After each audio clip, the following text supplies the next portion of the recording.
আমরা শঙ্কা করছি যে তাদের উপর তাদেরকে হত্যার উদ্দেশ্যে হামলা করা হয়েছে এবং এই বিষয়ে আমরা সরকারের পক্ষ থেকে এখন পর্যন্ত কোনো ধরনের স্পষ্ট বক্তব্য আমরা তাদের পক্ষ থেকে পাইনি এবং কোনো ধরনের আইনি ব্যবস্থা হামলাকারীদের উপর সন্ত্রাসীদের বিরুদ্ধে নেওয়া হয়নি। আমরা শঙ্কা করছি যে এটা সরকারের সর্বোচ্চ পর্যায়ের পৃষ্ঠপোষকতাতেই হচ্ছে, যেহেতু তারা কোনো ধরনের ব্যবস্থা গ্রহণ করছে না। প্রথম হবিগঞ্জে আমাদের পদযাত্রা চলাকালে হবিগঞ্জে আমাদের নেতৃবৃন্দের গাড়িবহরে হামলা করা হয়। আপনারা সবাই ভিডিও ফুটেজ দেখেছেন কি বর্বরভাবে সেখানে রড, দেশীয় অস্ত্রশস্ত্র নিয়ে গাড়ি ভাঙচুর করা হয়। গাড়ির ড্রাইভারকে পর্যন্ত, আপনারা জানেন যেগুলো ভাড়া গাড়ি দিয়ে আমরা সাধারণত চলাচল করে থাকি, ড্রাইভারকে পর্যন্ত মারধর করা হয়, আহত করা হয়, হেনস্থা করা হয়।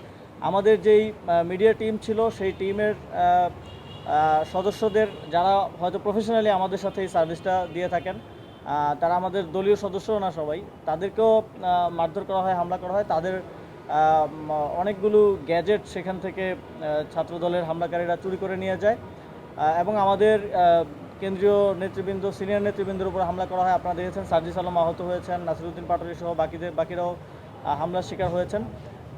মাহমুদা মিতুর উপর হামলা করা হয় এবং আলিফ চৌধুরীর ঘটনা আপনারা সবাই জানেন। তার চোখে রড ঢুকিয়ে দেওয়ার মতো বর্বরোচিত হামলার সাক্ষী আমরা এই সরকার ক্ষমতায় আসার পরে হলাম এবং আমাদের আশা ছিল যে আলিফ চৌধুরী হয়তো তার চোখ ফিরে পাবে। আজকে যখন আমি সকাল থেকেই তার সাথে দেখা করার কথা বলছিলাম, কিন্তু সে বলছিল যে অপারেশনের পরে আমাদের সাথে দেখা করবে যাতে ভালো করে দেখতে পারে। কিন্তু দুঃখজনক বিষয় হচ্ছে সে আর কখনোই আমাদেরকে হয়তো ভালো করে আর এই পৃথিবীকে স্বাভাবিক মানুষের মতো দেখতে পাবে না। তার একটি চোখ স্থায়ীভাবেই নষ্ট হয়ে গিয়েছে এবং আরেকটি চোখেও সম্পূর্ণরূপে সে আসলে দেখতে পাচ্ছে না।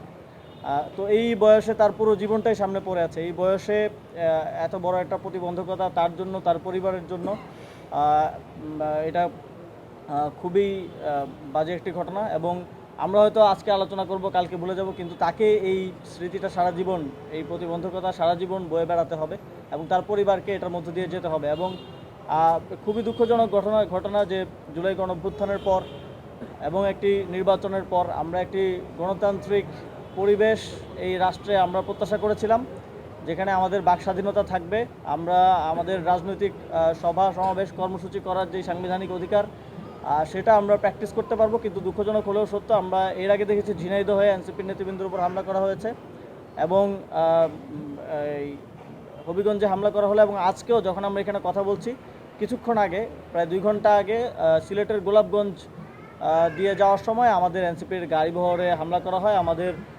নেতৃবৃন্দরা সেখানে আহত হন এবং আপনারা সেখানেও ভিডিও দেখেছেন কি নৃশংসভাবে গাড়িবহর আটকানোর চেষ্টা করা হয়েছিল। আমরা শঙ্কা করছি যে তাদের উপর তাদেরকে হত্যার উদ্দেশ্যে হামলা করা হয়েছে এবং এই বিষয়ে আমরা সরকারের পক্ষ থেকে এখন পর্যন্ত কোনো ধরনের স্পষ্ট বক্তব্য আমরা তাদের পক্ষ থেকে পাইনি এবং কোনো ধরনের আইনি ব্যবস্থা হামলাকারীদের উপর সন্ত্রাসীদের বিরুদ্ধে নেওয়া হয়নি। আমরা শঙ্কা করছি যে এটা সরকারের সর্বোচ্চ পর্যায়ের পৃষ্ঠপোষকতাতেই হচ্ছে, যেহেতু তারা কোনো ধরনের ব্যবস্থা গ্রহণ করছে না।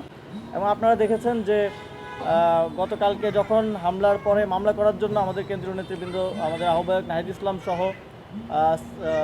হবিগঞ্জ পৌঁছানোর চেষ্টা করেন, তাদেরকে শ্রীমঙ্গলে আটকে দেওয়া হয়। সেখানে ট্রাক দিয়ে, তারপর রাস্তায় পুলিশ ব্যারিকেড দিয়ে সেখানে তাদেরকে আটকানো হয়। আপনারা জানেন যে হবিগঞ্জ শহরে 144 জারি করা হয়েছিল, কিন্তু শ্রীমঙ্গলে কোনো ধরনের 144 সেখানে ছিল না। অনেকটা বেআইনিভাবে তাদেরকে সেখানে দীর্ঘক্ষণ আটকে রাখা হয়। সেখানে আমাদের কয়েকজন মেম্বার অফ পার্লামেন্ট ছিলেন, পার্টির সিনিয়র নেতৃবৃন্দ ছিলেন, পার্টির নারী নেতৃবৃন্দকে সেখানে পুলিশ হেনস্থা করে, কিন্তু আমাদের নেতৃবৃন্দ সেখানে অবস্থান গ্রহণ করেন। আমাদের সদস্য সচিবও সেখানে ছিলেন। পরবর্তীতে তারা সেখানে, আপনারা জানেন, একটি মামলা দায়ের করে এসেছেন। আমাদের পক্ষ থেকে আমরা আশা করেছিলাম যে এই মামলা দায়ের করার আগেই সরকার ব্যবস্থা গ্রহণ করবে, যেহেতু এটা দিনের আলোর মতো পরিষ্কার ভিডিও ফুটেজে দেখা যাচ্ছে কারা হামলা করছে, কিন্তু সরকার কোনো ব্যবস্থা গ্রহণ করেনি এবং মামলা দায়ের করার পরও এখন পর্যন্ত প্রায় 2 দিন হয়ে যাচ্ছে কাউকে গ্রেফতার করা হয়নি, কারোর বিরুদ্ধে শাস্তিমূলক ব্যবস্থা গ্রহণ করা হয়নি।